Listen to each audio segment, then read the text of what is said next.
श्री गणेशाय नमः। ओम तत्पुरुषाय विद्महे महादेवाय धीमहि तन्नो रुद्राय प्रचोदयात्। दशा महाविद्या प्रणाम मंत्र। काली तारा महाविद्या षोडशी भुवनेश्वरी भैरवी छिन्नमस्तिका च विद्या धूमावती तथा बगला सिद्ध विद्या च मातंगी कमलात्मिका। एतादश महाविद्याः सिद्ध विद्याः प्रकीर्तिताः। ओम क्रीं कालिकाय नमः। ओम दुम दुर्गाय नमः। ओम श्री हनुमते नमः। आपनालोक सकलोके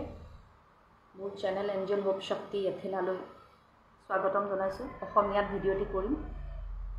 ভিডিঅ'টি কৰিবলৈ যাওঁতে মাজে মাজে মই ইংৰাজীৰ এটা দুটা শব্দ ব্যৱহাৰ কৰিম, ক্ষমা কৰিব তাৰ বাবে। মাজে মাজে সুবিধাও হয়, মাজে মাজে কেতিয়াবা পাহৰি যাওঁ, যিটো খুব দুৰ্ভাগ্যজনক, কিন্তু সাম্প্ৰতিক পৰিস্থিতিত এইটো হৈ যায়, কাৰণ আমি সম্পূৰ্ণভাৱে শুদ্ধ অসমীয়া ব্যৱহাৰ নকৰা হৈছোঁ মানুহবিলাকে। সেইবাবে মই আৰম্ভণিতে আপোনালোকৰ ওচৰত ক্ষমা প্ৰাৰ্থী। আৰু আজি দেৱী মাৰ বিষয়ে আলোচনা কৰিবলৈ যিহেতু যাম, মাৰ নাম লৈ আলোচনা কৰিছোঁ, সেই ক্ষেত্ৰতো কিবা যদি মোৰ ভুল ভ্ৰান্তি হয়, যিটো হোৱাটো তেনেই স্বাভাৱিক, কাৰণ মোৰ জ্ঞান সীমিত, মোৰ শিকিবলৈ আৰু বহুত সময় আছে, বহুত বস্তু আছে শিকিবলগীয়া। আজিৰ ভিডিঅ'টো মই কৰিবলৈ ওলাইছোঁ আদিশক্তিৰ পৰম দেৱীৰ যি 10 মহাবিদ্যা, 10টা ৰূপৰ সাকাৰীকৰণৰ, বাস্তৱৰ জগতত 10টা ৰূপত তেওঁ যি সাকাৰীকৰণ হৈ পেলাই তেওঁৰ প্ৰকাশ ঘটিছে, আৰু নৱ দুৰ্গাৰ 9টা ৰূপ, দুৰ্গা বা পাৰ্বতী মাৰ সৌম্য অৱস্থাৰ নৱ দুৰ্গা, সেই 9টা ৰূপ আৰু এই 10টা ৰূপক লৈ আমি আলোচনাবিদ কৰিম। ইতিমধ্যে মই খুব নিজৰ প্ৰফাইলত শ্বেয়াৰ কৰি আছোঁ, পোষ্ট কৰি আছোঁ। এতিয়া গুপ্ত নৱৰাত্ৰি চলি আছে, আছিল দুদিন আগত, পৰহি খতম হৈছে, শেষ হৈছে। হয়, আপোনালোকৰ অলপ কনফিউজনো হ'ব পাৰে মনত, যে এতিয়া দিছোঁ গুপ্ত নৱৰাত্ৰি বা অমুক মাহ, কমলা মাহ, আজিৰ দিন বোলে 9th ফৰ্ম অফ 10 মহাবিদ্যা, আকৌ দিছোঁ বোলে মই সিদ্ধিদাত্ৰী মা, 9th ফৰ্ম অফ নৱদুৰ্গা। এয়া কি মানে দুটা? হয়তো বহুতেই নাজানিব পাৰে, বহুতেই জানে। সেইকাৰণে মই আহিছোঁ আজি, মই যি এটা জানো সেইখিনি শ্বেয়াৰ কৰিবলৈ, শিকাবলৈ নহয়। আজিকালি সকলোৱে জানে, this is the age of information. সকলোৰে হাতত আজিকালি ঋগবেদো পায় অনলাইনত, আৰু আজিকালি মানুহ শিকাটো ইচ্ছুক। বহুত কম বয়সত বহুত মানুহ ইমান বেছি পণ্ডিত হৈ গৈছে, ইয়াতো পাষ্ট লাইফৰ তেওঁলোকৰ বহুত ভাল ইনফ্লুৱেঞ্চ আছে, আৰু নহ'লে বা এইটো জনমতো বহুত সাধনা কৰি কষ্ট কৰি শিকিছে। সেইকাৰণে মই কোনো শ্বেয়াৰ কৰিবলৈ আহিছোঁ। বহুত কথা ময়ো নাজানো, আচলতে বহুত কথা শিকিবলৈ বাকী আছে, কিন্তু যিকেইটা জানো সেয়া আপোনালোকৰ লগত ডিছকাছ কৰিম। ভাল লাগিব, কিবা থাকিলে কমেণ্টত জনাব। মই এঞ্জেল হোপ শক্তি এথেনা, মই ৰেকি হিলিং প্ৰেক্টিছ কৰোঁ, এষ্ট্ৰলজি প্ৰেক্টিছ কৰোঁ, টেৰ' ৰিডিংছ মই কৰোঁ, আৰু ইয়াৰ লগতে জড়িত বহুতো EFT, TFT এনেকুৱা ধৰণৰ হিলিং মডালিটিজ আছে। সেইবিলাকৰ কথা পিছত কেতিয়াবা আলোচনা কৰিম। আপোনালোকে মোৰ প্ৰফাইলত বায়'ত চালে গম পাব। মই সংগীত সাধনাও কৰোঁ। Well, I am not a train singer. আৰু সকলোতকৈ ডাঙৰ কথা, আজি মই কি হিচাপে আপোনালোকৰ ওচৰলৈ আহিছোঁ, মই শিৱ শক্তিৰ কন্যা হিচাপে আপোনালোকৰ ওচৰলৈ আহিছোঁ। মই ভক্ত নহয়, মই সাধকো নহয়, মই জাষ্ট কন্যা তেওঁলোকৰ। যেনেকৈ আপোনালোকো সন্তান, মই ঠিক সন্তান হিচাপে আহিছোঁ। ভক্ত হ'বলৈ এতিয়াও বহুত মোৰ অনুভৱ হয়, আত্মশুদ্ধিকৰণ বাকী আছে মোৰ, আৰু সাধক হ'বলৈতো বহুত শিকিবলৈ বাকী আছে মোৰ সাধনাৰ হেৰিয়াটো। গতিকে মই নিজকে সন্তান বুলি ক'বলৈ পালে ভাল পাওঁ। এইটো মানে সহজ হয়, আৰু বহুত ভুল ত্ৰুটি মাফো হৈ যায়, সেইটো কাৰণে সন্তান বুলি কৈছোঁ। আপোনালোকক স্বাগতম। আমি যদি এতিয়া কওঁ 10 মহাবিদ্যাৰ ৰূপ বা নৱদুৰ্গা, ইয়াৰ আঁৰতে কিন্তু মুখ্য আজিৰ বিষয়টো হৈছে দেৱী শক্তি, মা শক্তি, মাতৃশক্তি। দেৱী ভাগৱত পুৰাণৰ মতে আদিশক্তি বা মহাদেৱীৰ 5টা মেনিফেষ্টেশ্যন আছে, মানে 5টা, আৰু তলৰ লেভেলত ভাঙি তেওঁলোক 5টা ৰূপত আহিছে। প্ৰথম ৰূপটো হৈছে আপোনাৰ পঞ্চদেৱী বুলিও কোৱা হয়, পঞ্চ প্ৰকৃতি বুলিও কোৱা হয়। তো আমি যদি কওঁ প্ৰথম দ্বিতীয় বুলি নাই, 5টা ৰূপৰ কথা কৈছে, আমি কৈছোঁ দুৰ্গা বা Parvati 1 number, Lakshmi 2 number, 3 number Saraswati, 4 number Savitri আৰু গায়ত্ৰী। এইখিনিতে আকৌ মই কৈ থওঁ টোকা হিচাপে যে সাবিত্ৰী বা গায়ত্ৰী হৈছে ছবিটোৰ সূৰ্যৰ, আপুনি ক'ব পাৰে যে ডিভাইন কাউণ্টাৰ পাৰ্ট অৰ এনাৰ্জি। ছবিটোৰ সূৰ্যৰ তেওঁৰ শক্তি, যেনেকৈ কৃষ্ণৰ শক্তি ৰাধা। এতিয়া আপোনালোকে অনুগ্ৰহ কৰি ৱাইফ বুলি নল'ব, পত্নী বুলি নল'ব, আমি শক্তি হিচাপে ধৰিম, ঠিক আছে। তেওঁলোকৰ ছবিটোৰ সূৰ্যৰ বহুত বহুত ভাগটো, ছবিটোৰ সূৰ্যৰ তেওঁ শক্তি। আৰু 5 নম্বৰ ভাগটি হৈছে ৰাধা মা, অৰ্থাৎ আমি যদি এনেকৈ চাওঁ দুৰ্গা পাৰ্বতী, লক্ষ্মী সৰস্বতী, সাবিত্ৰী বা গায়ত্ৰী আৰু ৰাধা মা। এতিয়া সাবিত্ৰী হিচাপে ইউজ নকৰি মই গায়ত্ৰী হিচাপে ক'ম, আৰু দুৰ্গা মা হিচাপে শব্দটো নকৈ মই পাৰ্বতী হিচাপে ক'ম, তেনেকৈ মোৰ মানে সুবিধা হয়, ঠিক আছে। তো এই যে আমাৰ পাৰ্বতী মাৰ ৰূপটো, পাৰ্বতী মাৰো আকৌ 2টা ৰূপ। এতিয়া ৰূপ ঢেৰ আছে, বহুত আছে, কিন্তু পাৰ্বতী মাৰ এটা যদি আমি উগ্ৰ মানে ফৰ্ম লওঁ, উগ্ৰ ৰূপ, আৰু এটা যদি আমি সৌম্য ৰূপ লওঁ, তেনেহ'লে যে 10 মহাবিদ্যা বুলি মই ক'লোঁ, গুপ্ত নৱৰাত্ৰিত 10 মহাবিদ্যাৰ সাধনা কৰা হয়, পূজা কৰা হয়, অৰ্চনা কৰা হয়। এতিয়া মই নৱৰাত্ৰি কেইটা সেইটো আপোনালোকক কৈ দিম, ঠিক আছে, যাতে আপোনালোকৰ কনফিউজন নহয়। এতিয়া অলৰেডি যিসকলে জানে তেওঁলোকক কোৱা নাই, যিসকলে হয়তো কিবা কাৰণে আজিলৈকে এই বস্তুটো ভালকৈ বুজি উঠা নাই, তেওঁলোকৰ বুজিবলৈ সুবিধাৰ কাৰণে মই কৈ দিম। এতিয়া আমি যদি পাৰ্বতী মাৰ উগ্ৰ ৰূপ লওঁ কি, কালী মা, তো কালীৰে 10টা ৰূপ। এতিয়া এই কালী মাৰ 10টা ৰূপ কি, যেনেকৈ প্ৰণাম মন্ত্ৰটোত কোৱা হৈছে, ঠিক সেইটো ক্ৰমতে কালী 1 নম্বৰ, 2 নম্বৰ তাৰা, 3 নম্বৰ ষোড়শী। এতিয়া ষোড়শী মানে কোন, এতিয়া আপোনালোকে কিহবাত পাব বোলে ষোড়শীও আছে, ক'ৰবাত আপোনালোকে ত্ৰিপুৰা সুন্দৰী পাইছে, ক'ৰবাত আপোনালোকে শ্ৰীদেৱী বুলি পাইছে, আৰু ক'ৰবাত আপোনালোকে ৰাজৰাজেশ্বৰী বুলি পাইছে। আপোনালোকৰ বিশেষকৈ ষোড়শী আৰু ত্ৰিপুৰা সুন্দৰী এইটোলৈ মানুহৰ খেলি মেলি হয়। মই বহুত দিন চাইছোঁ, বহুত লিফলেটত দেখোঁ, ক'ৰবাত দেখোঁ আৰু ক'ৰবাত দেখোঁ, মই ভালকৈ চাওঁ আৰে ষোড়শী লিখা আছে, ত্ৰিপুৰা সুন্দৰী ক'ত। আচলতে ষোড়শী, ত্ৰিপুৰা সুন্দৰী, শ্ৰীদেৱী, ৰাজৰাজেশ্বৰী সেম একেই, অ'কে। তো 3 নম্বৰটি হৈছে ষোড়শী। মই ত্ৰিপুৰা সুন্দৰী বুলি কৈ পেলাই অলপ ভাল পাওঁ, মই ষোড়শী বুলিয়ে ক'ম। তেওঁ 16 বছৰীয়া এটা অৱস্থা, সেইটো কাৰণে তেওঁক ষোড়শী বুলি কোৱা হয়, ঠিক আছে। কালী, তাৰা, ষোড়শী বা ষোড়শী, ভুৱনেশ্বৰী, ভৈৰৱী, ছিন্নমস্তিকা, ধূমাৱতী, বগলা, মাতংগী, কমলাত্মিকা। এয়া হৈছে আমাৰ 10টা ৰূপ 10 মহাবিদ্যাৰ। পাৰ্বতী মাৰ উগ্ৰ স্বৰূপ কালীৰ 10টা ফৰ্ম বুলি আপোনালোকে ধৰি ল'ব পাৰে, ঠিক আছে। একেবাৰে সাধাৰণ কথা, আপোনালোকে কামাখ্যা মন্দিৰত যেতিয়া যাব, কামাখ্যা মন্দিৰত বহুত লিফলেট থাকে, আপোনালোকে তাতে চালেই গম পাব। বৰ ধুনীয়া লিফলেট এটা তেওঁ কামাখ্যা মা কেনেকৈ আঁকি পেলাই চাৰিওফালে হেৰি কৰে। কামাখ্যা মাক কিয় অঁকা আছে, কাৰণ এতিয়া যদি মই কওঁ এতিয়া কামাখ্যা মা, কালী মা, সতী মা একেই, সতী মাৰেই 10টা ৰূপ। কিন্তু আমি যদি এতিয়া সৌম্য আৰু উগ্ৰ স্বৰূপৰ কথা কওঁ, আমি কালী মাৰ কথা ক'লে আপোনালোকৰ বুজিবলৈ সুবিধা হ'ব, সেইটো কাৰণে মই 10 মহাবিদ্যাৰ ৰূপ বুলি তেনেকৈ কৈ দিছোঁ, হ'ব। এতিয়া আহিল নৱদুৰ্গা। এতিয়া মই অতি ভক্তিৰে নৱদুৰ্গা আবাহনৰ দ্বাৰা আপোনালোকক জনাম যে নৱদুৰ্গা কোন, কি তেওঁলোকৰ ৰূপ। প্ৰথমেই মই মাৰ সন্তুষ্টিৰ কাৰণে, মাৰ প্ৰতি প্ৰেম ভাৱ লৈ নৱদুৰ্গা আবাহনম দি উচ্চাৰণ কৰিম। নৱদুৰ্গা আবাহনম। প্ৰথমম শৈলপুত্ৰী চ, দ্বিতীয়ম ব্ৰহ্মচাৰিণী, তৃতীয়ম চন্দ্রঘণ্টেতি, কূষ্মাণ্ডেতি, চতুর্থকম পঞ্চমম স্কন্দমাতেতি, ষষ্ঠম কাত্যায়নীতি চ, সপ্তমম কালরাত্রিতি, महागौरीति च, अष्टमं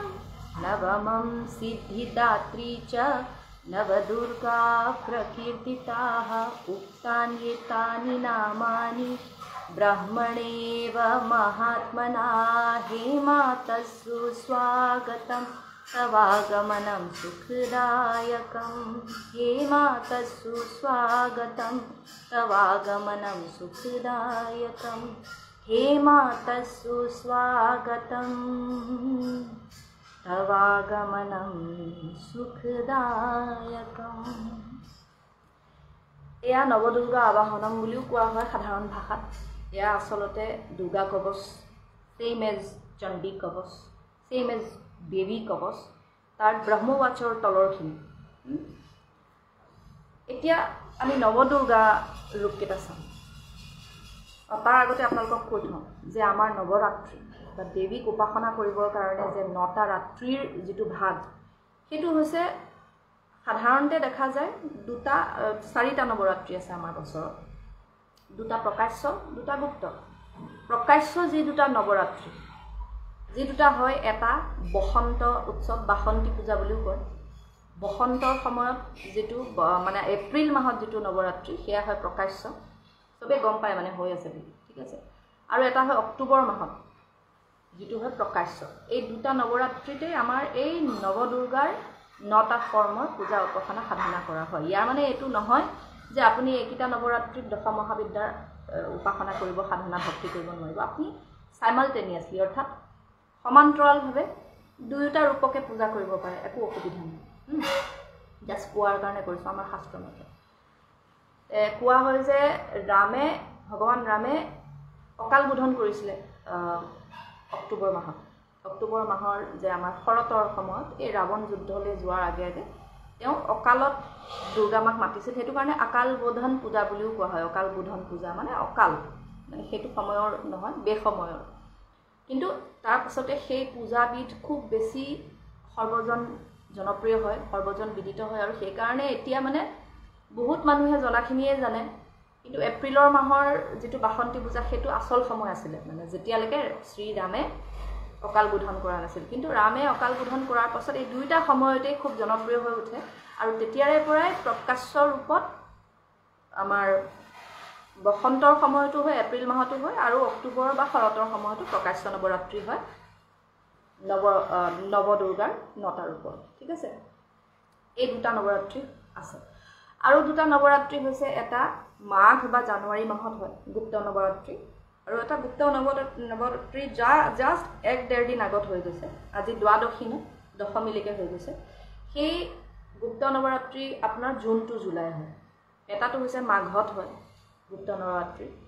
বা জানুৱাৰী মাহত, আৰু এটা হয় জুনৰ পৰা জুলাইলৈকে, ঠিক আছে। এই 10টা দিনত, এতিয়া নৱৰাত্ৰিত 9টা দিন, ইয়াত কিন্তু নৱৰাত্ৰি বুলি কোৱা হয় যদিও যিহেতু দশ মহাবিদ্যা দেৱীৰ, আকৌ দশ মহাবিদ্যা বুলি ক'লে যেনেকৈ নৱদুৰ্গা মানে দেৱীৰ একদম 9টা ৰূপ, দশ মহাবিদ্যা কিন্তু অকল দেৱীৰ 10টা ৰূপ বুলি ঠিক ক'ব নোৱাৰি। প্লাছ বুলি ক'লে কি ক'ব লাগিব, দশ মহাবিদ্যাটো আৰু অলপ এক্সপাণ্ডেড হয়, আৰু অলপ সম্প্ৰসাৰিত। কি ক্ষেত্ৰত যে দশ মহাবিদ্যা অকল দেৱীৰ 10টা ৰূপেই নহয়, ই হৈছে আমাৰ আত্মজাগৰণ, আত্ম উন্নতি, আধ্যাত্মিক ক্ষেত্ৰত আমাৰ আগবাঢ়ি যোৱাৰ যি আমাৰ জ্ঞান লাগে, সেইটো কাৰণে ইয়াক কোৱা হয় বিদ্যা, অৰ্থাৎ জ্ঞান, বোধ শক্তি, ঠিক আছে। সেইকাৰণে কোৱা হয় যে দশ মহাবিদ্যা অকল দেৱী নহয়, দেৱীৰ কেৱল 10টা ৰূপ নহয়, কিন্তু এনেকুৱা এটা ছিষ্টেম বা এনেকুৱা এটা জ্ঞানৰ চাবি, যাৰ জৰিয়তে আমি সেই জ্ঞানৰ দ্বাৰা আমি গোটেই ব্ৰহ্মাণ্ডখনক বুজিব পাৰোঁ, নিজকে বুজিব পাৰোঁ, আত্মা পৰমাত্মাক বুজিব পাৰোঁ। চিম্পলি টু চে, তাৰ জৰিয়তে আমি কি কৰিব পাৰোঁ, আমি আধ্যাত্মিকভাৱেও আৰু এই মেটেৰিয়েল বা আমাৰ এই সাকাৰ পৃথিৱীখনতো মেটেৰিয়েলিষ্টিকেলিও আমি আগবাঢ়িব পাৰোঁ, সাকাৰ আধ্যাত্মিকভাৱেও আমি আগবাঢ়িব পাৰোঁ, আৰু তাৰ লগে লগে আমি আত্মজাগৃতি, আত্ম উপলব্ধিও কৰিব পাৰোঁ, লগতে পৰমাত্মাৰো উপলব্ধি কৰিব পাৰোঁ। সেইকাৰণে কোৱা হৈছে যে দশ মহাবিদ্যা অকল দেৱীৰ 10টা ফৰ্ম বুলিও আমি ক'ব নোৱাৰোঁ, প্লাছ এয়া হৈছে জ্ঞান বা বিদ্যা। সেইটো কাৰণে দশ মহাবিদ্যা বুলি কয়। আৰু এতিয়া মই এইটো কোৱা নাই যে নৱদুৰ্গা সংকুচিত, দশ মহাবিদ্যা সম্প্ৰসাৰিত, সেইটো নহয়। It's not like that. সম্প্ৰসাৰিত, এক্সপাণ্ডেড, ঠিক আছে। ইয়াত মানে আপুনি বেছি ষ্টাডি কৰিবলগীয়া হ'ব, বেছি সাধনা কৰিবলগীয়া হ'ব, বেছি নিজকে জানিবলগীয়া হ'ব, বেছি সময় দিবলগীয়া হ'ব, ঠিক আছে। মই নাজানো মই বুজাব পাৰিছোঁ নে নাই। যিমানখিনি মই বুজাব পাৰিছোঁ সিমান মই চেষ্টা কৰিছোঁ বুজাবলৈ। ঠিক আছে তেনেহ'লে এতিয়া আমি আহোঁ যে আমাৰ দশম মহাবিদ্যাৰ কথা ক'লোঁ নৱৰাত্ৰিৰ কথা আপোনালোকক বুজাই দিম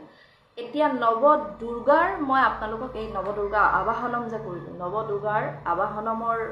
মতে মই আপোনালোকক 9 গৰাকী যেনেকৈ আপোনালোকক কালি তাৰা মহাবিদ্যা এনেকৈ ধুনীয়াকৈ বুজাই দিছিলোঁ 10 গৰাকী এতিয়া মই নৱদুৰ্গাৰ 9টা ফৰ্ম আপোনালোকক ক'ম প্ৰথমম শৈলপুত্ৰী শৈলপুত্ৰী নম্বৰ 1 দ্বিতীয়ম ব্ৰহ্মচাৰিণী দ্বিতীয়তে ব্ৰহ্মচাৰিণী তৃতীয়তে চন্দ্ৰঘণ্টেতি চন্দ্ৰঘণ্টামা তৃতীয় কুষ্মাণ্ডা চতুৰ্থ পঞ্চমত আপোনাৰ স্কন্দমাতা ষষ্ঠত কাত্যায়নী সপ্তমত কালৰাত্ৰি মহাগৌৰী হৈছে আপোনাৰ অষ্টম আৰু নৱমত সিদ্ধিদাত্ৰী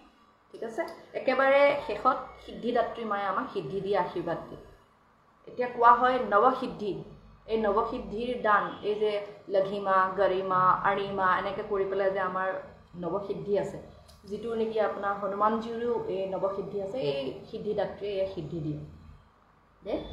এতিয়া আমি আহোঁ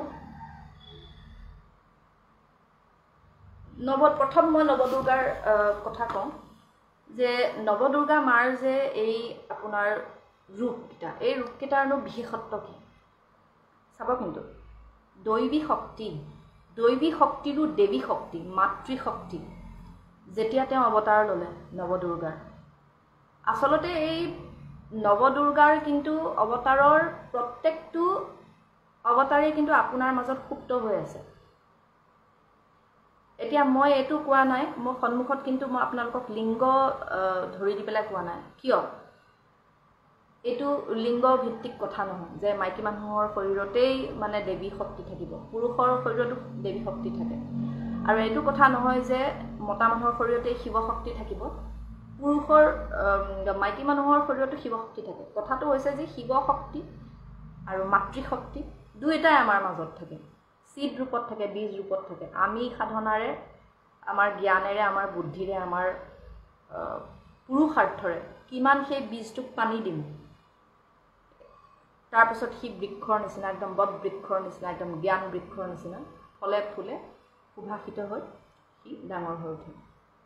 আৰু এটা কথাত মই কিয় divine feminine energy it's not about মানে ফেমিনিন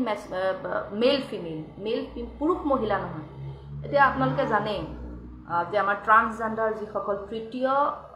লিংগৰ যিসকল আমাৰ বন্ধু আছে বান্ধৱী আছে তেওঁলোকৰ ভিতৰতো থাকিব পাৰে ফেমিনিন এনাৰ্জি আকৌ এটা মেল বডিটো সেই ফেমিনিন এনাৰ্জি থাকিব পাৰে সেইটো কাৰণে মই নকওঁ সেইটো কথা এইটো ক'লে ভুল কোৱা হ'ব এতিয়া আমাৰ সমাজত যিখিনি আগৰে পৰা বসবাস কৰে পুৰুষ আৰু প্ৰকৃতিৰ মানে পুৰুষ আৰু মহিলাৰ ওপৰতো আৰু তৃতীয় জেণ্ডাৰৰ ব্যক্তিও আমাৰ মাজত আছে গতিকে সকলোকে সাঙুৰি লৈ কথাখিনি আমি ক'বই লাগিব আমি তেওঁলোকক বাদ দিব নোৱাৰোঁ ঠিক আছে গতিকে আপুনি যোনেই হওক আপুনি পুৰুষ হওক মহিলা হওক মেটাৰ নকৰে সেইটো আপুনি মানুহ হয় আপুনি যদি মানুহ হয় আপোনাৰ বিচাৰ বুদ্ধি আছে আপুনি যদি হিন্দু হৈ জন্ম পাইছে বা হিন্দু নহয়ও যদি জন্ম পাইছে কোনোবা যদি হিন্দু নহয় আজি যদি চাই আছে তেওঁলোকৰ কাৰণে আনকি এই ভিডিঅ'টো আপোনাৰ ভিতৰতো এই নৱদুৰ্গাৰ 9টা ৰূপ বীজ ৰূপে হ'লেও থাকিব এই দশ মহাবিদ্যা বীজ ৰূপে হ'লেও থাকিব আপুনি কিখিনি কৰিছে সেইখিনি আপোনাৰ ওপৰত ডিপেণ্ড কৰে আপোনাৰ কৰ্মৰ ওপৰত সেইখিনি নিৰ্ভৰ কৰে যে আপুনি আগবাঢ়ি গৈ সেই ৰূপটো আপুনি উদ্ভাসিত কৰিব পাৰিছে নে ঠিক আছে এতিয়া শৈলপুত্ৰী এতিয়া দেৱী শক্তিয়ে যেতিয়া অৱতাৰ গ্ৰহণ কৰিলে এই শৈলপুত্ৰীয়ে কি বুজায় প্ৰথম ফৰ্ম এতিয়া আমি যদি চাওঁ প্ৰথম ৰূপ শৈলপুত্ৰী আমি সকলোৱে জানো যে পাৰ্বতী মা কোন আছিলে হিমালয়ৰ পুত্ৰী আছিলে শৈলপুত্ৰী বুলি তেওঁ সেইকাৰণে কোৱা হৈছে শৈল মানে শিল হিমালয়ৰ পুত্ৰী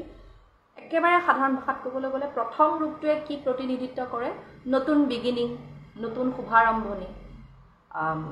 পাহাৰৰ নিচিনা শক্তি আৰু স্থিৰতাৰো আপোনাৰ হেৰি কৰে আৰু তেওঁৰ ৰূপটো হৈছে শৈলপুত্ৰী বুলি ক'লে তেওঁ গৰু এটাৰ ওপৰত বহি থাকে মা শৈলপুত্ৰী বয়সত অকণমান সৰু তেওঁ মানে হিমালয়ৰ পুত্ৰী আৰু ইফালে সিফালে ঘূৰি থাকে গৰুত উঠি ইফালে সিফালে ঘূৰি থাকে বিৰাট স্থিৰ বিৰাট শক্তিবান হিমালয়ৰ পুত্ৰী এটা শৈশৱৰ কাল দেখুওৱা যায় দ্বিতীয়তে আহিল দ্বিতীয়ম ব্ৰহ্মচাৰিণী এতিয়া আকৌ মই বুজাই কৈছোঁ দ্বিতীয়তে ব্ৰহ্মচাৰিণী ৰূপটো যেতিয়া দেৱীয়ে লয় অকণমান আগবাঢ়িব দেই তেওঁ অলপ ডাঙৰ হৈছে এতিয়া লাহেকৈ তেওঁ ভক্তি কৰিবলৈ শিকিছে ডিভোশন ভক্তি তপ সাধনা আৰু আধ্যাত্মিক প্ৰগতি লাহে লাহে আৰম্ভ হৈছে আৰু তেওঁ এতিয়া এগৰাকী ব্ৰহ্মচাৰিণী দেৱী অনুশাসন আত্ম অনুশাসন বুজায় এই যে আমি সৰুৰ পৰা ডাঙৰ হৈ থাকোঁ শৈলপুত্ৰীৰ ৰূপটো আমি খুব স্থিৰ হেৰি হয় কিন্তু আমি এতিয়ালৈকে ইমান আধ্যাত্মিকভাৱে আগবঢ়া নাই কিন্তু ছেকেণ্ড ষ্টেজটোত দ্বিতীয় পৰ্যায়ত আমি ব্ৰহ্মচাৰিণীৰ ৰূপত যেতিয়া থাকোঁ তেতিয়া কিন্তু আমি আমাৰ খুব ছেল্ফ ডিচিপ্লিন আহে নিজকে নিজে বুজি পাওঁ আৰু নতুনকৈ আমি আমাৰ সাধনা ক্ষেত্ৰখনত আগবাঢ়োঁ এই দ্বিতীয় ৰূপটো আপোনালোকে বুজি পালে তপ সাধনা 3 নম্বৰ ৰূপ আকৌ চন্দ্ৰঘণ্টা ৰূপটোত কিন্তু এতিয়া ধৰক ব্ৰহ্মচাৰিণী ৰূপটোত তেওঁ পাট গাভৰু আৰু গাভৰু আপুনি দৰ্শাব পাৰে মই যদি বয়সৰ কথা কওঁ আৰু ধৰি লওক শৈলপুত্ৰীৰ বয়সটো 12-13 বছৰলৈকে ক'ব পাৰে ব্ৰহ্মচাৰিণী বয়সটো আপুনি ধৰক 14 বছৰৰ পৰা 19-20লৈকে ক'ব পাৰে নৰ্মেলি আগতে সিমানখিনি সময়তে বিবাহত আবদ্ধ হৈছিলে ল'ৰা ছোৱালীবিলাক এতিয়া কথাটো বেলেগ মই নৰ্মেল কথাটো বুজাই কৈ আছোঁ এতিয়া চন্দ্ৰঘণ্টা যে দেৱীৰ ৰূপ 3 নম্বৰ এতিয়া কিন্তু তেওঁ একদম গাভৰু আৰু তেখেত কিন্তু বিবাহিতা মই যিমানখিনি জানো যিমানখিনি মই পঢ়িছোঁ এই চন্দ্ৰঘণ্টাই কি দৰ্শায় সাহস শান্তি অশুভ শক্তি নাশ কৰা চন্দ্ৰঘণ্টা নামটোৰ অৰ্থই হৈছে যাৰ মূৰৰ ওপৰত শিখাৰ ওপৰত মানে মূৰৰ ওপৰত চন্দ্ৰ থাকে চন্দ্ৰঘণ্টা এতিয়া চন্দ্ৰটোৱে কি বুজায় তেওঁ ইতিমধ্যে ব্ৰহ্মচাৰিণী ৰূপত যিখিনি তপ সাধনা কৰিলে সেইখিনিৰ পৰা তেওঁ নিজৰ চৰিত্ৰৰ ওপৰত তেওঁ নিজৰ আত্মৰ ওপৰত এক ধৰণৰ কণ্ট্ৰল পাইছে নিয়ন্ত্ৰণ কৰিছে আৰু তেওঁ খুব শান্ত she is swift তেওঁ মানে তেওঁ অন্যায় হেৰি কৰিব পাৰে অশান্তি আঁতৰাই শান্তি স্থাপন কৰিব পাৰে অন্যায় আঁতৰাই ন্যায় স্থাপন কৰিব পাৰে কিন্তু তেওঁ সাংঘাতিক সৌম্য শান্ত একদম তেওঁ কাৰণ তেওঁৰ মূৰত তেওঁৰ স্বামীৰ নিচিনাই চন্দ্ৰ আছে ইয়াত কিন্তু তেওঁ খুব আত্মসংযমী ৰূপ এটা দেখা গৈছে যে তেওঁ অলৰেডি ইতিমধ্যে তপ কৰি সেই তপত তেওঁ সেই শান্ত যি ৰূপ তেওঁ সিদ্ধ কৰিছে সেইখিনি আৰু তেওঁ বিবাহিতা এতিয়া আমি চাওঁ 4 নম্বৰ ৰূপ নৱদুৰ্গাৰ কুষ্মাণ্ডাত আপুনি দেখিব আমাৰ আইগৰাকীৰ মোৰ পোষ্টত গ'লে আপোনালোকে চাবই পাৰে নৱদুৰ্গাৰ মানে নৱৰাত্ৰিৰ চতুৰ্থ দিনা কুষ্মাণ্ডা ৰূপত মই খুব সম্ভৱ শ্বেয়াৰ কৰিছোঁ বা নহ'লেও আপোনালোকে নৱদুৰ্গা কুষ্মাণ্ডা ইমেজেছ বুলি কৰি দিয়ক আপোনালোকে চাব পাৰিব মা গৰ্ভৱতী 3-4 মাহৰ তেওঁ গৰ্ভৱতী তেখেতৰ আপুনি স্ফীত হৈ অহা উদৰ দেখিবলৈ পাব এই কুষ্মাণ্ডা মা ক্ৰিয়েটৰ অফ দি ইউনিভাৰ্ছ অৰ্থাৎ তেওঁ সম্পূৰ্ণ সৃষ্টিৰ জননী কাৰণ তেওঁৰ ভিতৰত তেতিয়া প্ৰাণ আছে আৰু পোহৰ শক্তি আৰু পোষণৰ তেওঁ মানে লাইট এনাৰ্জি আৰু নাৰিছমেণ্টৰ তেওঁক দেৱী বুলি কোৱা হৈছে কাৰণ তেওঁ নিজে মাতৃ হৈছে এতিয়া মাতৃ হ'ব কেঁচুৱাটো পেটত আছে গৰ্ভত আছে বাহিৰৰ পৃথিৱীত জন্ম হোৱা নাই কিন্তু তেওঁৰ উদৰতটো আছে গতিকে অলৰেডি তেওঁ মানে মা হৈছেই আৰু তেওঁ কি কৰে কস্মিক এগ আৰু ক্ৰিয়েটিভিটি আমাৰ যি ব্ৰহ্মাণ্ডীয় যি অণ্ড আৰু যি আমাৰ সৃজনশীলতা তেওঁ তাৰো প্ৰতীক এতিয়া আহিছোঁ 5 নম্বৰ ৰূপ নৱদুৰ্গাৰ স্কন্দ মানে হৈছে কাৰ্তিক হৰানন মানে ষষ্ঠমুখ কাৰ্তিক 6টা মুখ আছে তেখেতৰ 6খন মুখ আছে ইয়াত স্কন্দ মাতাত কি হয় তেওঁ কোন আমি যদি কওঁ যে কাৰ্তিক কোন গৌৰী পুত্ৰ কাৰ্তিক হৈছে আপোনাৰ যুদ্ধৰ দেৱ তেওঁ সেনাপতি আছিল বুলি কোৱা যায় দেৱসেনাৰ সেনাপতি বুলি তেওঁ কোৱা যায় এই ৰূপটোৱে মাৰ সম্পূৰ্ণ মাতৃৰ ৰূপ পোষণকাৰিতা মাতৃৰ ৰূপ আৰু সন্তানৰ প্ৰতি যি এক প্ৰটেকশ্যন সংৰক্ষণৰ ভাৱ সেইটোৰ প্ৰতীক আৰু আপোনালোকে মাৰ যিখন ছবি আপুনি সেই ছবিখন চাব কি সুন্দৰভাৱে তেওঁ মানে স্কন্দক এনেকৈ ধৰি আছে স্কন্দ মাতা সেইটো কাৰণে এই ৰূপটোৰ নামেই স্কন্দ মাতা একদম মৰমত লৈ আছে মানে কাৰ্তিকক আপুনি চাব পাৰিব তেওঁ ব্যস্ত মানে ব্যস্ত মাতৃ আৰু কোলাত কেঁচুৱা লৈ এতিয়া যেনেকৈ এগৰাকী নাৰী বিয়া হয় এই নাৰী বুলি ক'লে আকৌ ভুল হ'ব আজিকালি নাৰীৰো বিয়া হয় পুৰুষো বিয়া হয় আপোনালোকে ভাবি চাওক বস্তুটো তেনেকুৱাই মই সকলোকে সাঙুৰি লৈ কথাটো কৈছোঁ যোনে মাতৃ হয় মানে বা যোনে পিতৃ হয় পিতৃও হ'ব ৱাই নট পিতৃ হ'লেওতো সেইখিনিয়ে কৰে ন গতিকে দেৱীৰ সেই শক্তি সেই প্ৰত্যেকগৰাকী মাতৃ আৰু পিতৃ যাতে থাকে স্কন্দমাতা তাৰপিছত আমি আহিলোঁ এতিয়া কাত্যায়নী এতিয়া মাতৃ হ'ল ল'ৰা অকণমান ডাঙৰ হ'ল ল'ৰা ডাঙৰ হোৱাৰ লগে লগে আপুনি দেখিব খুব ব্যস্ত হৈ থকা মানুহজনী ল'ৰাটোৰ যেতিয়া কিন্তু 15 বছৰমান 20 বছৰমান হৈছে মানুহজনী আকৌ ফ্ৰী হৈ যায় বা সেই বাপেকজন ফ্ৰী হৈ যায় ফ্ৰী হৈ গৈ পেলাই তেওঁ মানে আকৌ নিজৰ সেই সামাজিক কামবিলাকত লাগে দেৱীও তেনেকুৱা মানে দেৱী তেনেকুৱা কাৰণে আমি তেনেকুৱা বিকজ দেৱী আমাৰ মা এই কাত্যায়নী ফৰ্ম নৱদুৰ্গাৰ কাত্যায়নীৰ যি ৰূপ সেই ৰূপটো কিহৰ লগত জড়িত শক্তি আৰু অশুভ শক্তিৰ বিনাশৰ লগত জড়িত তেওঁ কোন হয় she is a warrior goddess তেওঁ এগৰাকী যুদ্ধৰ দেৱী তেওঁ খুব শক্তিবান আৰু তেওঁ কি বুলি কয় ফিয়াৰলেছ বুলি ক'লে আমি কি ক'ম তেওঁ মানে ভয়ৰ ওপৰত তেওঁ ভয় নকৰে ভয়ৰ নামেই নাই মানে কাৰণ কেলে তেওঁ এতিয়ালৈকে সাধনা কৰিলে তেওঁ মাক হৈ ল'ৰা ছোৱালী ডাঙৰ কৰিলেও আৰু তাৰপিছত গৈ পেলাই তেওঁ কাত্যায়নীৰ ৰূপ লৈছে এতিয়া তেওঁ মানে একদম বয়স্ক পৰিপুষ্ট অভিজ্ঞ শক্তিবান she knows almost everything she is able and she is enabled to do everything সব কৰিব পাৰে তেওঁ এহাতে তেওঁ ল'ৰাও সম্ভালিব পাৰে যি ল'ৰা অলৰেডি ইতিমধ্যে ডাঙৰ হৈছে আৰু এহাতেৰে তেওঁ মানে সব গোটেই সমাজো চাব পাৰে বাকি সব কৰিব পাৰে আৰু এয়া হৈছে আমাৰ কাত্যায়নী এতিয়া মই মাক বুলি কোৱাৰ লগতে আপোনালোকে পিতাকো জয়েন কৰি ল'ব কাৰণ বহুতৰ ঘৰত আপোনালোকে দেখিছে মাক হয়তো বেলেগ কামত ব্যস্ত হৈ থাকে পিতৃগৰাকীয়ে মাকৰো দায়িত্ব লয় পিতাৰো দায়িত্ব লয় গতিকে আমি দুয়োটাকে সন্মান দিবই লাগিব গতিকে মই অকল মাক ধৰি নাথাকোঁ মাতৃ পিতৃ দুয়োটাকে ক'ম মই জেণ্ডাৰ ইকুৱেলিটিত আৰু দেন জেণ্ডাৰ ডাইভাৰ্চিটিত মই বিশ্বাস কৰোঁ আৰু সকলো মানুহৰে প্ৰাইভেচিক মই সন্মান কৰোঁ সেইটো কাৰণে মই এই কথা কৈছোঁ এতিয়া আহি গ'ল 7 নম্বৰ ৰূপ কালৰাত্ৰি ফৰ্ম হৈছে 7ম ৰূপ য'ত নেকি দেৱীৰ উগ্ৰ ৰূপ দেখাতেই গম পায় তেওঁ গাধৰ এটাত বহি আছে আৰু তেওঁৰ মেইন আচল কামটোৱে হৈছে অশুভ শক্তিৰ খাতমা কৰা শেষ কৰা আৰু তেওঁ হৈছে প্ৰটেক্টৰ এতিয়া মানুহে ভয় খায় কালৰাত্ৰি মাৰ যিটো ছবি আপুনি গুগলত চাব বা আপুনি য'তেই পায় কালৰাত্ৰি মাৰ ছবিখন চালে মানুহে ভয় খায় বাপৰে নীলা ৰং বৰণ মানে একেবাৰে আমাৰ কালিমা গৰাকীয়ে চতুৰ্ভুজে তেখেতো খালি তেওঁ গাধত বহি আছে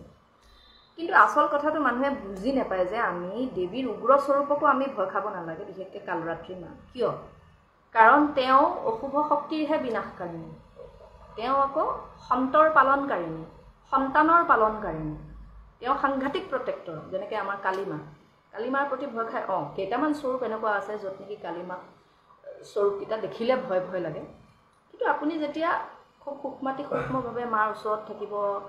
মাক বুজি গৈ থাকিব মায়ে যেতিয়া আনফল্ড কৰি গৈ থাকিব তেওঁনো কি হয় তেওঁৰ তত্ত্বটো আপুনি যিমান ওচৰত যাব তেতিয়াহে মায়ে নিজকে নিজে বুজাব পাৰিব আপুনি যদি আগতেই বোলে বাপৰে বাপ কালিমা ভাগত দম দুবাকে এনেকৈ যদি ভাবে তেনেকৈতো ডেফিনেটলি আপুনি গম নাপাব ভয়কৈ থাকিব কিন্তু প্ৰত্যেকটো ৰূপৰে আমি যদি এটা ৰাইট সঠিক এক্সপ্লেনেশ্যন বিচাৰি যাওঁ বুজিবলৈ চেষ্টা কৰোঁ আপুনি বুজিম যে আমি ভয় খাবলগীয়া সন্তান হিচাপে আৰু সাধু মানুহ হিচাপে বা সাধ্বী মানুহ হিচাপে আমি কালৰাত্ৰি মাৰ ফৰ্ম হওক ভদ্ৰকালী মাৰ ফৰ্ম হওক কালিমাৰ ফৰ্ম হওক একো ভয় খোৱাৰ প্ৰয়োজনীয়তা নাই যিকোনো ধৰণৰ উগ্ৰ স্বৰূপ লোৱাটো খুব প্ৰয়োজনীয় সংসাৰৰ কল্যাণৰ কাৰণে জগতত এটা সমন্বয় আৰু এক বেলেঞ্চ ধৰি ৰখাৰ কাৰণে দেৱী শক্তিৰে হওক বা আমাৰ তাণ্ডৱ নৃত্যকাৰী আমাৰ শিৱ বাবাই হওক বেলেঞ্চ ৰক্ষা কৰাটো খুব জৰুৰী সেইটো কাৰণে সময়ে জগত কল্যাণৰ কাৰণে সৌম্যতকৈও সৌম্য শক্তিয়ে উগ্ৰ ৰূপ ধৰিবলৈ বাধ্য হয় আকৌ সেই কাম ফেৰা জগত কল্যাণৰ সম্পূৰ্ণ হোৱাৰ পাছত তেওঁলোকে নিজৰ আকৌ সৌম্য ফৰ্মত আহে ঠিক আছে কালৰাত্ৰি কালৰাত্ৰি মা হৈছে পুৰা প্ৰটেকশ্যনৰ সংৰক্ষণৰ দেৱী আৰু ইভেল ফ'ৰ্চ একেবাৰে মহিমূৰ কৰি পেলাই তেওঁ দুষ্টক দমন সন্তক পালন কৰে কোনে কালৰাত্ৰি মা যি হৈছে নৱদুৰ্গা মাৰ 7ম ৰূপ এতিয়া আহোঁ অষ্টম ৰূপলৈ মহাগৌৰী মা নৱদুৰ্গাৰ অষ্টম ৰূপ হৈছে মহাগৌৰী মা এই মহাগৌৰী মা কোন কেনেকুৱা আপুনি গৌৰী মাক চাওক গৌৰী মাৰ ঠিক আৰু এম্প্লিফাইড আৰু সম্প্ৰসাৰিত আৰু এক্সপাণ্ডেড ফৰ্ম বুলি আপুনি ক'ব পাৰে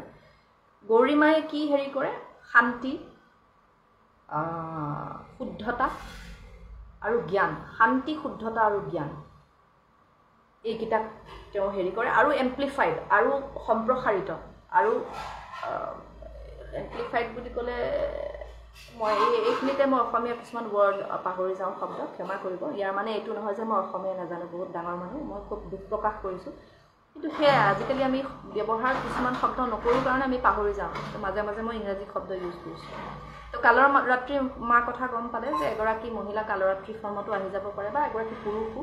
দুষ্টক দমন শান্তক পালন কৰিবৰ কাৰণে ঠিক তাৰ যিটো নেক্সট ফেজ হৈছে মহাগৌৰী মা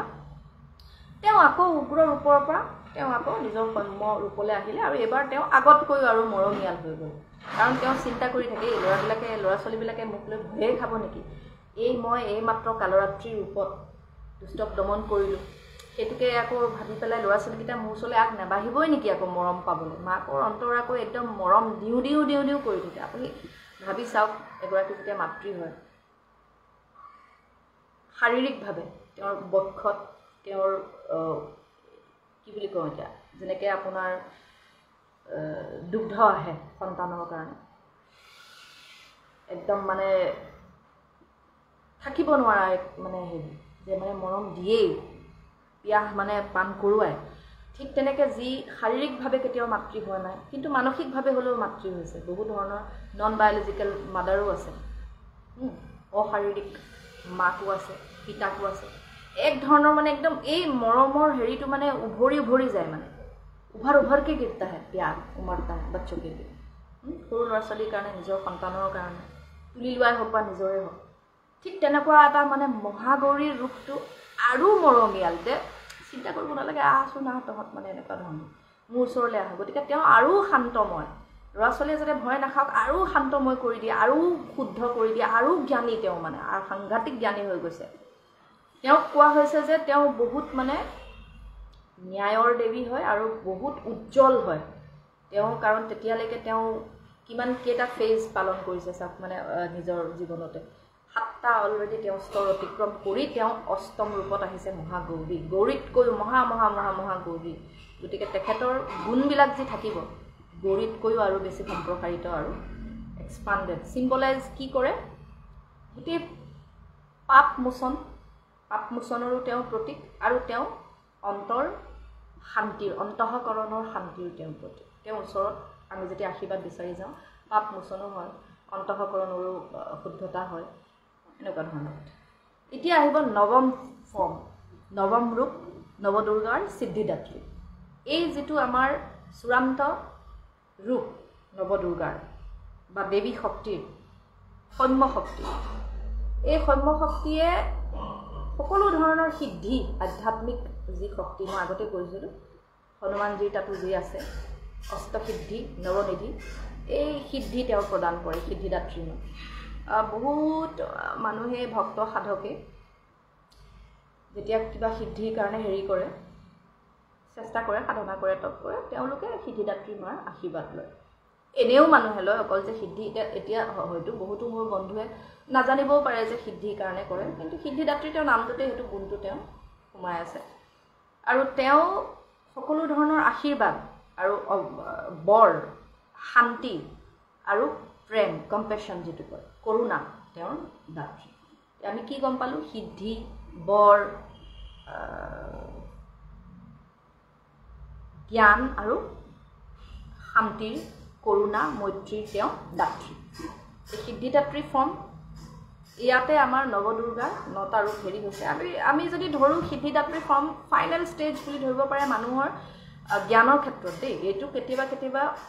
কোনোবা মানুহে কোনোবা পুৰুষে বা মহিলাই বা আমাৰ তৃতীয় জেণ্ডাৰৰ কোনোবা ব্যক্তিয়ে যদি সাধনা কৰি এনেকুৱা এটা স্তৰ পাইছে কোনোবা মানুহে হয়তো 60 বছৰতো পাব পাৰে তেনেকুৱা স্তৰ নৱদুৰ্গাৰ সিদ্ধিদাত্ৰী য'ত নেকি নিজে একদম অভিজ্ঞতাৰে পুষ্ট নিজে সম্পূৰ্ণ তেওঁ বেলেগক সম্পূৰ্ণ হ'বলৈ তেওঁ আশীৰ্বাদ দিব পাৰে এনেকুৱা বহুত আপুনি আমাৰ সমাজত দেখিব মানুহ যাৰ ভিতৰত সিদ্ধিদাত্ৰীৰ গুণ আছে মানে সিদ্ধিদাত্ৰী মাৰ যিটো বীজ সেই বীজটো তেওঁলোকে পানী পোখা দি ধুনীয়াকৈ শাসিত কৰি নিজেই দেৱীৰ ফৰ্মত মানে বাহিৰত ডেফিনেটলি মানুহে ক'ব নোৱাৰিব যে তেওঁ সিদ্ধিদাত্ৰী হয় কিন্তু তেওঁৰ কামত তেনেকুৱা নহয় ঠিক আছে কেতিয়াবা এনেকুৱা লাগে ন বহুত মানুহ লগ পোৱা যায় কিবা এটা সহায়ৰ কাৰণে আপুনি যাব সকলো কাম তেওঁ কৰিব এইটো কৰিব সেইটো কৰিব প্ৰটেকশ্যন কৰিব বৰ আশীৰ্বাদ দিব এই আমাৰ আইতা আমাৰ জেঠাই কোনোবা হ'ব পাৰে আমাৰ পেহী কোনোবা হ'ব পাৰে আমাৰ বৰদেউতা কোনোবা হ'ব পাৰে ঠিক তেনেকুৱা এটা ৰূপ শান্ত সমাহিত তো এয়া হ'ল আমাৰ নৱদুৰ্গাৰ ৰূপকেইটাৰ কথা মই আলোচনা কৰিলোঁ এতিয়া মই অকণমান ছুটিকৈ কৰিম কাৰণ এইটো টপিকৰ ওপৰত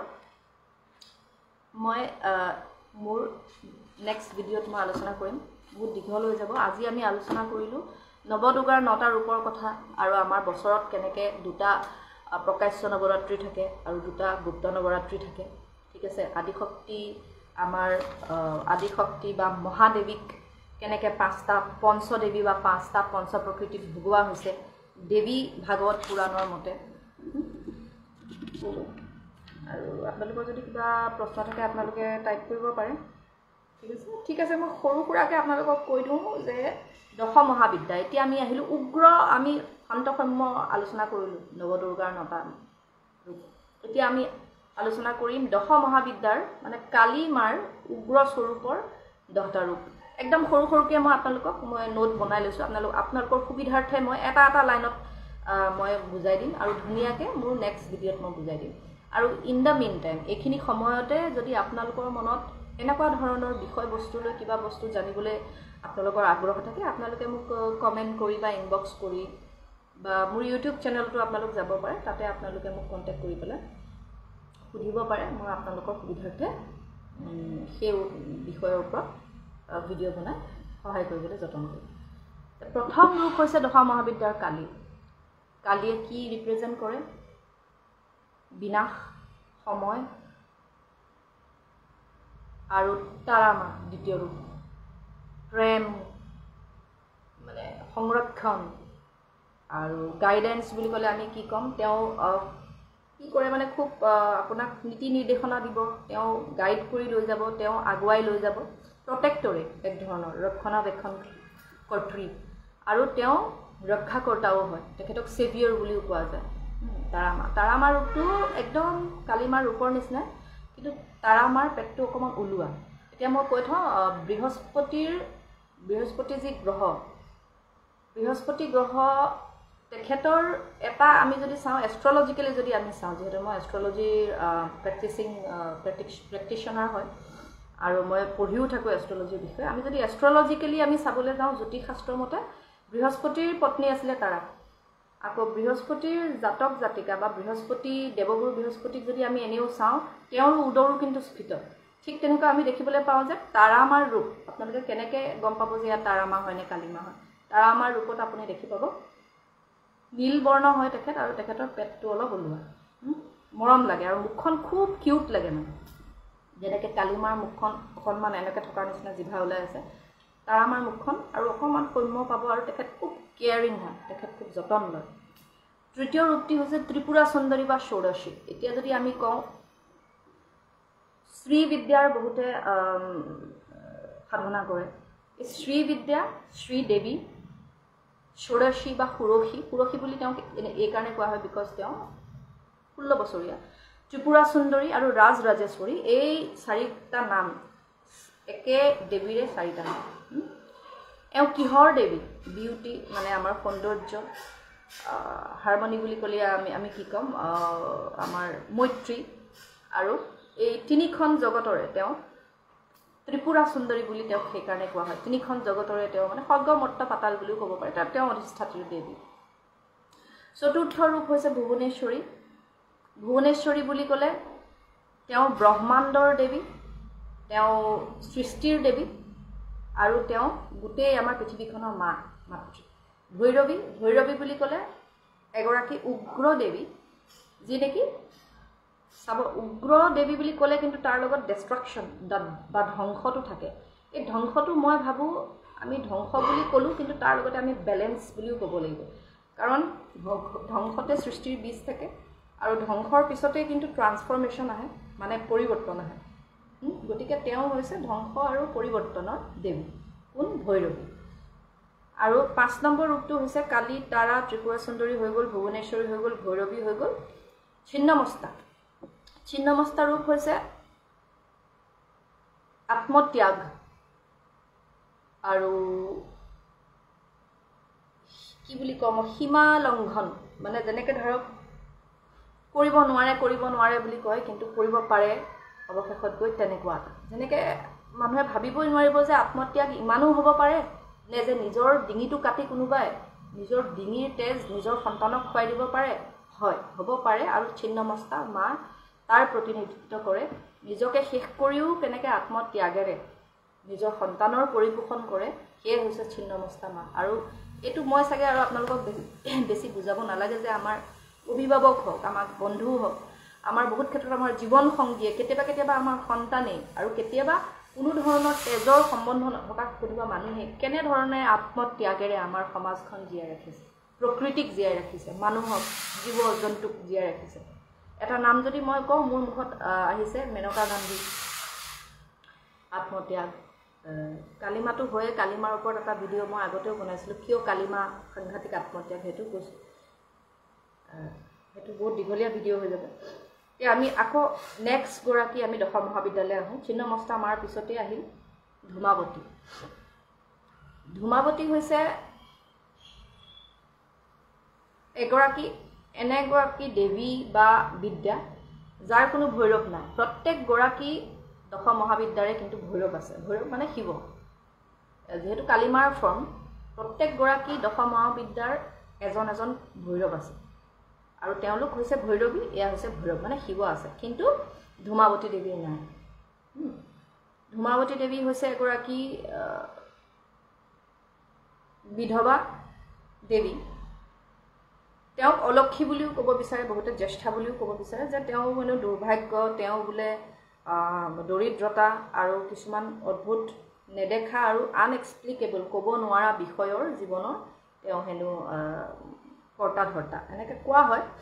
এয়া হৈছে আপোনালোকক জাষ্ট মই বুজালোঁ নেক্সট আপোনালোকক মই ক'ম ভালকৈ যে ধূমাৱতী মায়েনো আমাক কি বুজায় একেবাৰে শেষ মানে ধৰা য'ত অকল ধোঁৱাৰ বাহিৰে একো নাথাকে শ্মশানৰ ধোঁৱা বুলি ক'ব পাৰে আপোনালোকে ভৱনৰ ধোঁৱা বুলিও ক'ব পাৰে তেওঁ আচলতে এটা কাহিনী মতে আপোনালোক সকলোৱে জানেই চাগে তেওঁ নিজৰ শিৱকে তেওঁ মানে খাই দিছিলে এবাৰ ভোগত শিৱ ভগৱানক খাই দিলে আৰু কি হ'ব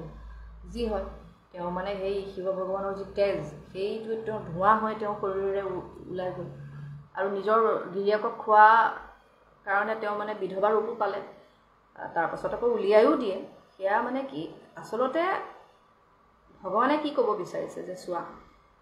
দেৱী ইমান পবিত্ৰ তেওঁ বিধৱা ৰূপতো পূজ্য দেৱী ইমান পবিত্ৰ তেওঁ দাৰিদ্ৰা ৰূপতো পূজ্য দেৱী ইমান পূজ্য যে তেওঁ যদি দুৰ্ভাগ্য আনে বুলিও কোৱা যায় তথাপিও তেওঁ পূজ্য কাৰণ এইটো কথা সঁচা নহয় যে তেওঁ দুৰ্ভাগ্য আনে ধূমাৱতী সাধকসকলৰ মানুহে সাধাৰণতে কয় যে মানে ধূমাৱতী সাধনা কৰিব নালাগে বিবাহিতাসকলে হেনতেন আৰু কিবাকিবি আমাৰ কিন্তু আছে সেইখিনি মানি চলা ভাল যদি মানি চলিব বিচাৰে আৰু এনেই যদি তেখেতৰ নাম লয় তেখেতৰ পূজা অৰ্চনা তেওঁৰ প্ৰতি এটা সেৱা আপোনালোকে ডেফিনেটলি আগবঢ়াব পাৰে তাত একো হেৰি নাই আৰু কিছুমান এনেকুৱা ধৰণৰ মন্ত্ৰ সাধনা আছে সেইখিনি কিন্তু মানি চলিলে ভাল কাৰণ বহুত বেছি আপোনালোকে ৰিস্ক লোৱাটো উচিত নহয় হয়নে কিন্তু ৰেছপেক্ট তেওঁ পোৱাৰ যোগ্য হয়নে য়েছ পূজা আমি তেখেতৰ কৰিব পাৰোঁনে য়েছ সাধনা কৰিব পাৰোঁনে হয় আপুনি গুৰু সহায় লৈ সাধনা কৰিব পাৰে কিন্তু অলপ চাই চিতি ল'ব আপোনাৰ বৰ্তমান যিটো পৰিস্থিতি আপুনি যদি অলৰেডি অবিবাহিতা হয় এইবিলাক কথা পিছত ক'ম সেইখিনি গোটেই মানে এটা বেলেগ ভিডিঅ' যাব সেইটোৰ ওপৰত কিন্তু ধূমাৱতী মা কিন্তু কি বুলি কওঁ তেওঁ বহুত জ্ঞান দিয়ে মানুহক জ্ঞানৰ দুৱাৰ মুকলি কৰে আৰু তেওঁৰ জ্ঞানটো আচলতে সকলোৱে হজম কৰিবও নোৱাৰে সেইটো কাৰণে কিছুমান মানে প্ৰি ৰিকুৱেজিটছ বা কিছুমান দৰকাৰী টাৰ্মছ এণ্ড কণ্ডিশ্যনছ লাগে এতিয়া আমি নেক্সট ৰূপলৈ যাওঁ বগলামুখী একদম শত্ৰুৰ পৰা আপুনি যদি হাত সাৰিব বিচাৰিছে শত্ৰু সংহাৰ কৰে তেখেতে আৰু তেওঁ বিজয়ৰ দেৱী শত্ৰু সংহাৰণৰ দেৱী তাৰপিছত আহিল মাতংগী মাক তান্ত্ৰিক সৰস্বতী বুলিও কয় নীল সৰস্বতী বুলিও কয় তেওঁ হৈছে জ্ঞান বাণী আৰু কলাৰ দেৱী ঠিক আছে আমাৰ ভাৰতৰ পৰাই আপোনাৰ তান্ত্ৰিক দেৱীৰ যিখিনি পূজাৰ কথা সেইখিনি গোটেইখিনি আপোনাৰ টিবেটান বুদ্ধিজিমলৈ গৈছে তাতো আপোনালোকে আমাৰ এই তাৰামা মাতংগী মাৰ আপোনালোকে ৰূপবিলাক দেখিব একেবাৰে লাষ্টৰ দশম মহাবিদ্যাগৰাকী হৈছে কমলা মা হৈছে তান্ত্ৰিক লক্ষ্মীৰ স্বৰূপ অৰ্থাৎ তন্ত্ৰত্ব লক্ষ্মী বুলি তেখেতক ক'ব পাৰে সম্পূৰ্ণ আপুনি দেখাটো গম পাব একেবাৰে লক্ষ্মী মাই তেওঁ কমলত বহে আৰু সেম আপোনাৰ একে ধৰণৰ আপোনাৰ সাইডত ওৰাবত আছে হাতত আপুনি তেওঁ সম্পত্তি দেখিব ঐশ্বৰ্য বিভূতি দেখিব কি বুলি কয় আপোনাৰ গুড লাক মানে ভাগ্যৰ দেৱী ঐশ্বৰ্যৰ দেৱী তেনেহ'লে বন্ধুসকল আজি যিকেইটা মই টপিক লৈছিলোঁ সুন্দৰভাৱে মই ক'লোঁ কিন্তু নেক্সট ভিডিঅ'ত মই দশম মহাবিদ্যাৰ প্ৰত্যেকটো স্বৰূপৰ ওপৰত বিশদভাৱে মই আপোনালোকৰ লগত ডিছকাছ কৰিম আলোচনা কৰিম এই প্ৰতিশ্ৰুতিৰে এতিয়া মই সেই প্ৰমিছৰ অসমীয়াটোকে বিচাৰি আছিলোঁ 1-2 ছেকেণ্ড ধৰি ক্ষমা কৰিব এই প্ৰতিশ্ৰুতিৰে আৰু এক আশাৰে যাতে মোৰ অসমীয়া ভাষা অসমীয়া মানুহ হিচাপে আৰু খুব নিৰ্ভুল শুদ্ধ আৰু শব্দ ভাণ্ডাৰটো যাতে মোৰ বাঢ়ে এই ভিডিঅ' বনোৱাৰ মাধ্যমেৰেই হওক যাতে আপোনালোকৰ লগত মই যেতিয়া আলোচনা কৰিম মই চেষ্টা কৰিম যাতে মই যিমান পাৰোঁ মোৰ এটা দুটা ইংৰাজী শব্দ ব্যৱহাৰ কৰোঁ সেইকেইটা যাতে মই কৰিবলগীয়া নহয় অৱশ্যে কিছুমানততো কৰিবই লাগিব এই আপোনালোকৰ ওচৰত আকৌ উপস্থিত হ'ম এইটো প্ৰতিশ্ৰুতি কৰিলোঁ আৰু নিজৰ যিখিনি ভুল ত্ৰুটি আছে সেইখিনিৰ ওপৰত আত্মসংশোধনীৰ প্ৰতিশ্ৰুতি সেইটোও কৰিলোঁ আৰু আপোনালোকৰ কিবা যদি জানিব লগা থাকে আপোনালোকে মোৰ মেইল মই ভিডিঅ'টোৰ লগতে মই ডেছক্ৰিপশ্যনত লিখি দিম মেইল হওক বা হোৱাটছআপটো দিবলৈ অলপ অসুবিধা মেইলত আপোনালোকে মোক যোগাযোগ কৰিব পাৰে আৰু নেক্সট ভিডিঅ' কাৰ ওপৰত বিচাৰে সেই ওপৰতে হেৰি কৰিব পাৰে আৰু সকলোৰে ভাল হওক ভৱতু সব্ব মংগলম মই ধ্যানৰ ক্ষেত্ৰত বুদ্ধদেৱক ফ'ল' কৰোঁ আৰু হিন্দু পৰিয়ালত জন্ম হৈছোঁ চ' মাক শিৱশক্তিক কালী মা ৰাধা কৃষ্ণ শ্ৰী লড্ডু গোপালজীক খুব ভাল পাওঁ কিন্তু কট্টৰ হিন্দু মই নহয় আপোনালোকে আচৰিত হ'ব চাগে মই এইখিনি কথা কৈ পেলাই দেৱী ভাগৱত পুৰাণৰ কথা ক'লোঁ দশম মহাবিদ্যাৰ কথা ক'লোঁ নৱদুৰ্গাৰ কথা ক'লোঁ তাৰপিছত মই আকৌ এতিয়া ভৱতু সব্ব মংগলম পালি ভাষাত কৈ দিছোঁ আচলতে মোৰ যিটো মডেলিটি মই নিজাকৈ নিজে তৈয়াৰ কৰি লওঁ মোৰ সুবিধা মতে কাকো দুখ নিদিয়াকৈ কাকো আঘাত নিদিয়াকৈ আৰু মোৰ যিটো পদ্ধতি সেইটো মই কট্টৰপন্থত মই বিশ্বাস নকৰোঁ মই সদায় মুকলি এটা পদ্ধতিত বিশ্বাস কৰোঁ আৰু সেই পদ্ধতিৰ দ্বাৰা কাকো মই একো জুলুম নকৰোঁ নিজৰ মতে মই নিজে কামবোৰ কৰোঁ ইতিমধ্যে যিসকলে তেওঁলোকৰ যি কাম কৰি আছে তেওঁলোকক একো অসুবিধা নিদিয়াকৈ এনেকুৱা ধৰণৰ কথা সেইকাৰণে মই আশা কৰিলোঁ বুদ্ধদেৱে কোৱাৰ নিচিনা সকলোৰে মংগল হওক ভৱতু সব্ব মংগলম সব্বে ভৱতু সব্ব মংগলম সব্ব বুদ্ধানুভৱেনা বৰ ধুনীয়া এটা পালিৰ হেৰি আছিলে যে ধৰ্ম সকলোকে ৰক্ষা কৰক বুদ্ধ সকলোকে ৰক্ষা কৰক জ্ঞানে সকলোকে ৰক্ষা কৰক আৰু সংঘই সকলোকে ৰক্ষা কৰক সৎসংগ বহুত ইম্পৰ্টেণ্ট মানুহৰ কাৰণে এইখিনিকে কৈ মই সকলোৰে মংগল কামনা কৰি আজি ভিডিঅ'টো সমাপ্ত কৰিছোঁ ইয়াৰ লগত কানেকশ্যন ইছ্যুজ হ'ব পাৰে ক্ষমা কৰিব ইয়াৰ একো উপায় নাই ধন্যবাদ জয় মা